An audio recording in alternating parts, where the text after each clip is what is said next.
Magandang araw sa inyong lahat. Sa araw na ito ay bibigyan din natin ang paksa tungkol sa ang pinagmulan ng 32 kwento ng trono. Simhasana Batisi, isang alamat sa Batisi. Ito ay mula sa bansang India. Kaya naman, tunghayan natin ang nakapaloob sa kwentong ito.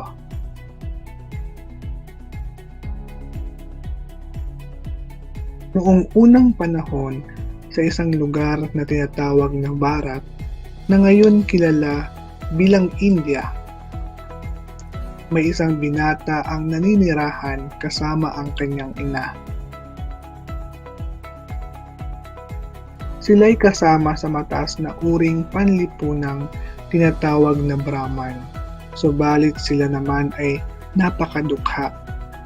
Tanging maliit na dampa lamang at kapirasong lupang tinatamnan nila ng gulay ang kanilang pag-aari.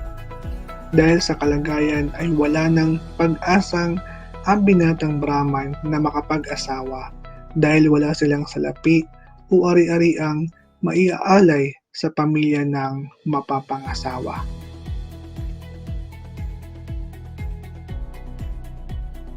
Dapat siguro'y manghiram o mangutang ka muna sa ating mga kamag-anak at kaibigan, ang payo ng ina sa kanyang anak. Noong kumikita kay napakarami mo rin namang taong natulungan, ang dugtong pa niya. Nahihiyaman ay nakumbinsi naman ng ina ang binatang Brahman na humingi ng tulong sa kanilang mga kaibigan at kamag-anak. Gustong-gusto niyang makapag-asawa upang may makasama sila ng kanyang matandang ina sa kanilang munting dampa.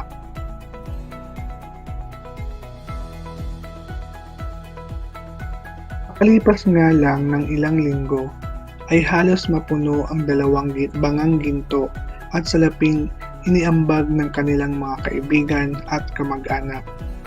At dahil dito, sa wakas ay nakapagpakasal ang binatang Brahman.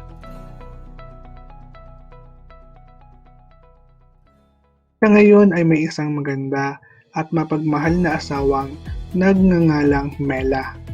Ang kanyang inaman ay masayang-masaya dahil may malakas at masipag na manugang siyang makatutulong sa mga gawaing mahirap na para sa isang matandang tulad niya, tulad ng pagkuha ng panggatong sa gubat at pagluluto ng pagkain sa pamilya.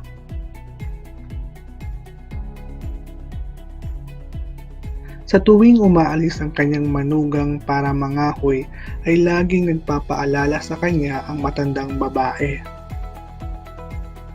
Mag-iingat ka sa mga espiritu, anak.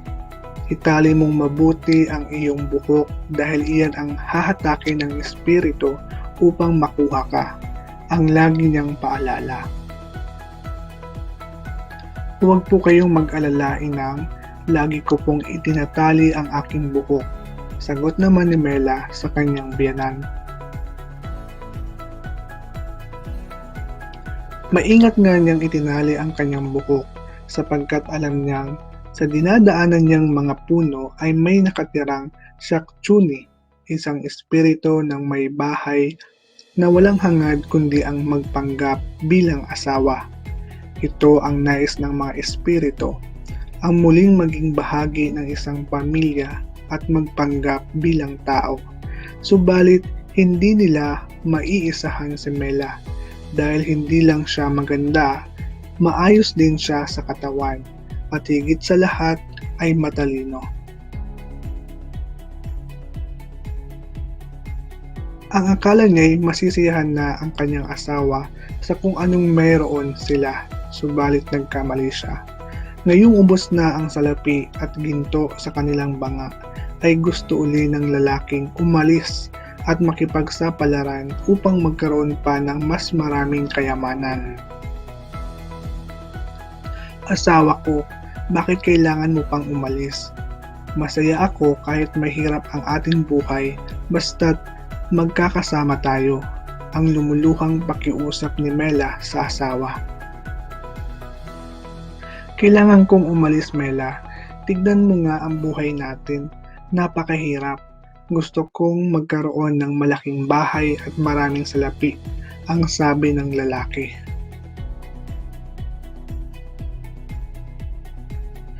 Hindi na nga napigil ni Mela ang kanyang asawang dali-daling umalis para magtrabaho sa lungsod. Ang hindi alam ng mag-asawa ay isang espiritu pala ang nakikinig sa punong pipal na nasa tabi ng kanilang bahay. Naulinigan niya ang usapan ng dalawa. Napangiti ang espiritu. Sa wakas, magkakaroon na rin ako ng pamilya. Ang nakangising sabi nito sa sarili. Sige, iwan mo ang asawa at ina mo. Para sa akin na sila. Malungkot na malungkot si Mela at ang kanyang biyanan sa pag-alis ng Brahman. Magkatabi silang lumuluha nang biglang may kumatok. Halos mapalundag sa tuwa ang dalawang babae nang makita nilang bumalik agad ang Brahman. Hindi na ako tumuloy, hindi ko pala kayo kayang iwan. Ang masayang sabi nito sabay yakap sa dalawang babaeng naiiyak sa tuwa dahil sa pagbabalik ng inaakala nilang Brahman na walang iba kundi ang espiritu pala sa punong pipal. Wala naman silang napansin kakatuwa sa lalaking bumalik sa kanilang buhay, kaya't ang buong akala nila'y ang Brahman na ito. Kasama nilang namuhay ang impostor na Brahman sa loob ng 1 taon. Samantala, ang tunay na Brahman ay nagtrabaho sa lungsod. Naging labis siyang abala sa kanyang mga gawain at sa layuning makapag-ipon ng pera tulad ng pangako niya sa kanyang ina at asawa, kaya't hindi siya nakadalaw o nakasulat man lang. Subalit pagkaraan ng 1 taon ay hindi na niya natiis ang pananabik na makita ang ina at asawa, kaya't nagpasya siyang bumalik na sa kanilang nayon. Nagmadali siyang umuwi sa dampa puno ng pananabik.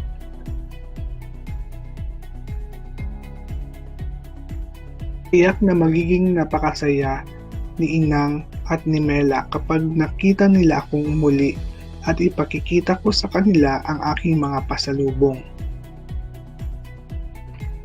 Masayang masaya ang Brahman nang pumasok sa pinto ng dampa. Nabigla siya nang nadatnang kumakain ng tanghalian ang kanyang ina at asawa kasama ang lalaking kamukhang kamukha niya. Biglang tumayo ang lalaki at itinulak ang totoong Brahman palabas ng pinto. Umalis ka rito. Ina, Mela, huwag din niyong papapasukin ang lalaking iyan. Siya ay isang espiritong nagpapanggap na ako. Ang sabi nito habang tinutulak palayo ang bagong dating. Litong-lito ang ina at si Mela sapagkat magkamukhang magkamukha ang dalawang Brahman. Ina, Mela, ako ito. Ako ang iyong anak, ina. Mela, ako ang inyong asawa. Huwag kayong maniwala sa espiritong iyan. Ang sigaw ng tunay na Brahman, subalit nakasara na ang kanilang pinto. Anumang pakiusap niya ay hindi siya pinagbuksan ng ina at ng asawa. Hindi malaman ng totoong Brahman kung ano ang gagawin. Ito ba ang naging bunga ng aking paglayo? Nagkaroon nga ako ng salapi at kayamanan, subalit nawala naman sa akin ang pinakamahalagang tao sa buhay ko.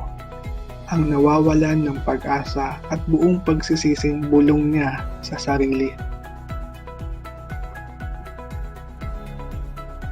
Sa wakas, naipasya niyang humingi ng tulong sa rahang namumuno sa bansa. Matayagang nakinig ang raha sa kanyang istorya at pagkaraan ay nag-utos iyon na paharapin sa kanya ang dalawang binata. Tinitigan niya ang una at pagkatapos ay ang ikalawa. Magkamukhang magkamukha sila. Tinanong niya sila ng mga tanong na maaaring makapagpatunay kung sino ang tunay at kung sino ang impostor. Ngunit pareho silang alam na alam ang mga tamang sagot, kaya hindi rin mapagpasyahan ng Raha kung sino ang tunay na Brahman.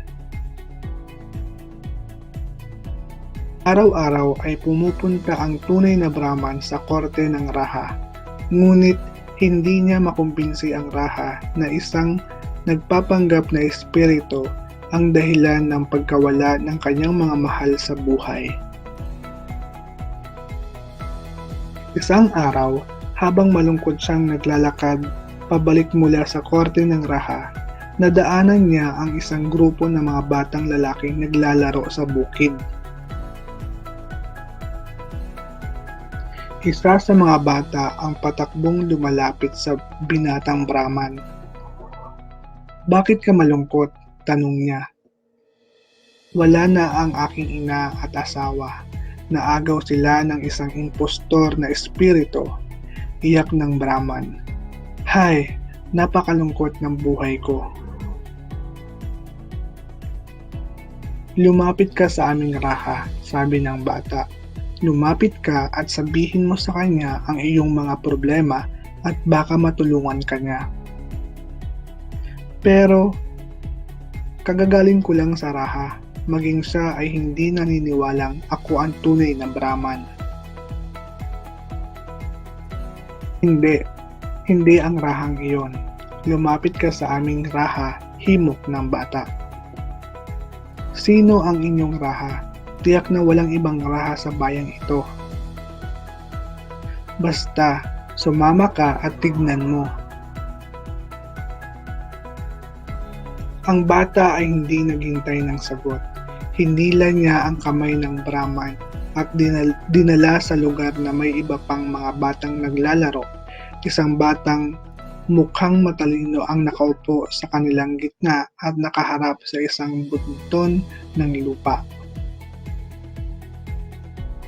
Ang batang nagdala sa Brahman ay yumukod ng mababa at nagsalita. "Inyong kamahalan, ang lalaking ito'y may mahiwagang pangyayaring sasabihin at hihingi siya ng inyong payo. Sabihin mo ang iyong kwento, lalaki, at makikinig kami," sabi ng batang lalaking tinatawag na inyong kamahalan ng iba pang mga bata. "Nagbibiro ba kayo? Ina at asawa ko ang nawalan sa akin. Wala akong panahong makipagbiroan," ang nayayamot na sabi ng Brahman. Hindi kami nagbibiro. Gusto ka talaga daming tulungan," sabi ng batang nasa tabi ng bunton ng lupa. Ang boses niya ay tunay na nakikiramay. Ang mga bata ay hindi man lamang tumatawa sa kanya.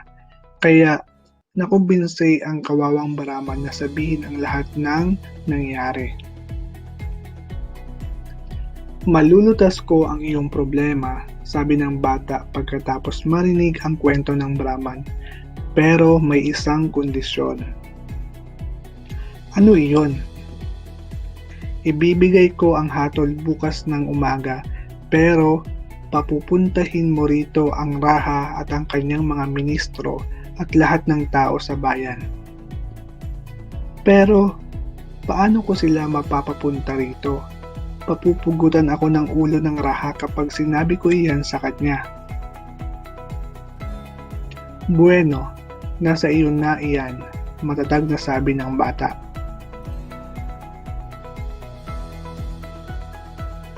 Lalong nag-alala ang Brahman, ngunit tila wala ng iba pang paraan. Kaya tinapangan niya ang sarili at pumunta siyang muli sa Raha para sabihin ang kanyang kakatuwang pakiusap. Sa halip na magalit, naging interesado ang Raha at pumayag na pumunta sa bukid at dalhin ang lahat ng kanyang mga ministro. Kinaumagahan ang Raha, ang binatang Brahman at ang lahat ng tao sa nayon ay pumunta sa bukid. Mangyari pa, ang ina, asawa at maging ang espiritu ay naroon din. Nakangisi ang espiritu dahil hindi siya naniniwalang magtatagumpay ang batang lalaki kung saan maging ang makapangyarihang Raha ay nabigo. Yumukod ang batang lalaki sa Raha at pumunta sa kanyang pwesto sa bunton ng lupa. Pumarito ako ngayong umaga sapagkat ipinangako mong lulutasin ang misteryong lumilito sa akin. Matigas na sabi ng Raha sa bata. Pero tandaan mo, kapag nabigo ka, parurusahan ka ng mabigat. Opo, inyong kamahalan, formal na sagot ng bata. Higil ng mga tao ang kanilang paghinga. Isang batang lalaki ang magbibigay ng katarungan habang ang pinakamakapangyarihang pinuno ng bansa ay nakatayo lamang at nanonood. Ang batang lalaki ay humingi muna ng isang boteng may mahaba at makitid na leeg. Nang iyon ay mailagay na sa kanyang harapan ay nagsalita siya. Ito ang pagsubok na lulutas sa suliranin ng mga taong ito. Kung sino sa inyong dalawa ang makakapasok sa loob ng boteng ito ay siyang tunay na Brahman, at kung sino man ang hindi makakapasok dyan ay mamamatay, ang makapangyarihang sabi ng bata. Teka, ang naiiyak na tutol ng tunay na Brahman sa pagsubok na sa tingin niya ay hindi makatarungan. Paano ako makakapasok dyan? Ay ang laki-laki ko, ang kanyang malakas na tutol. Kung gayon, ay hindi ikaw ang tunay na Brahman. Ikaw, kaya mo? Ang tanong ng bata sa isa pang Brahman. Oo naman, manood kayo. Ang masayang sabi ng espiritu. Agad siyang nag-anyong hangin at isinilid ang sarili sa loob ng bote. Ito lang ang hinihintay ng bata. Nang makapasok ang espiritu ay agad niyang tinakpan ang bote. Ito ang impostor na espiritu, ang sabi niyang habang iniabot sa tunay na Brahman ang bote. Nagawa niyang magpanggap dahil sinamantala niya ang iyong paghahangad ng mas maraming yaman. Nagsisisi po ako, ang mahinang sabi ng tunay na Brahman. Ang tunay ko po palang kayamanan ay ang aking minamahal na ina at asawa. Ang dugtong pa habang mahigpit na niyayakap ang kanyang pamilya. Hindi makapaniwala ang Raha. Saan galing ang iyong katalinuhan? Ni ang Rahang tulad ko'y hindi naisip ang ginawa mong paraan, ang sabi niya. Mga ordinaryong bata po kami, nagpapastol ng baka. Isang araw, habang nanginginain ang aming mga baka, ay natagpuan namin ang bunton ng lupaing ito.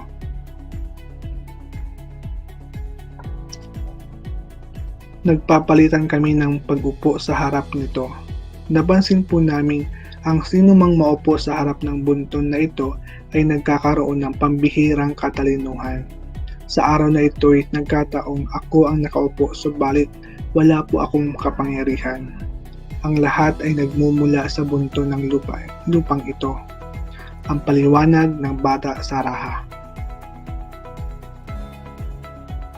Pinag-utos ng Raha na hukayin ang bunton ng lupa at sa ilalim ng lupa natagpuan nilang nakabaon ang isang magandang tronong tila plataporma.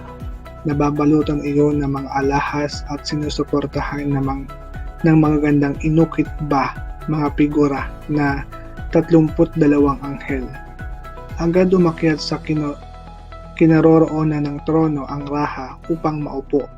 Inaakala niya kasing sa pag-upo rito ay magiging Matalino rin siya sa pagpapasya at makilala ng buong mundo ang kanyang katalinuhan, ngunit bago pa siya makaupo, ay may narinig siyang tinig. Isa sa mga nililok na figura ang nagsalita. "Hinto," sabi niyon.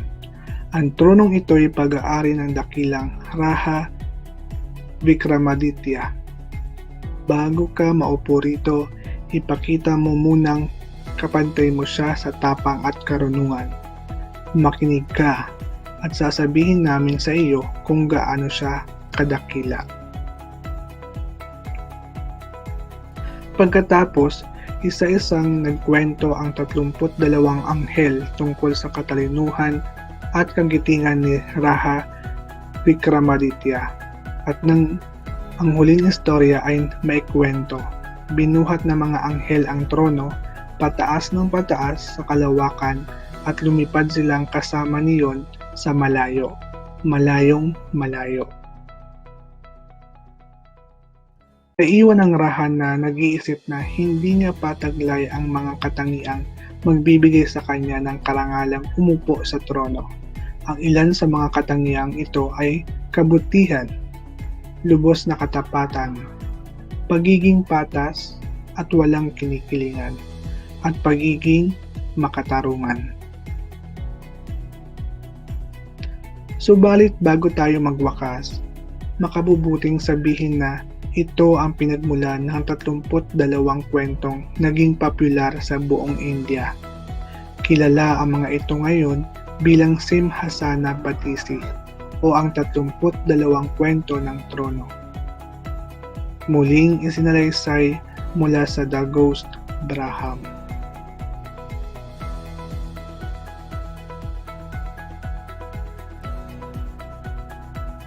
Muling isinalaysay mula sa The Ghost Brahman.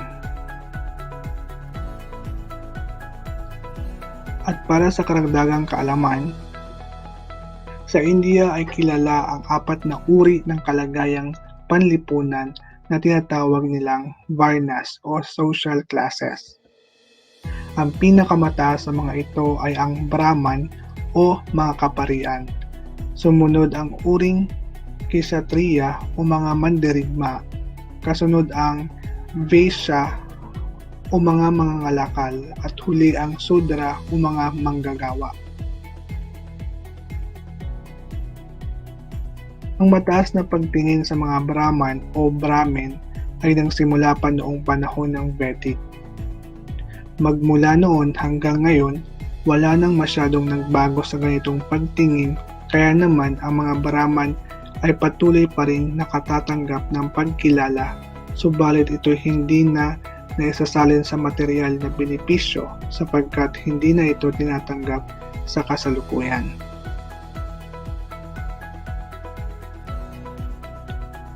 At dito nagtatapos ang ating pagtalakay tungkol sa alamat na ito na tinalakay. Kaya naman, maraming salamat sa inyong pakikinig.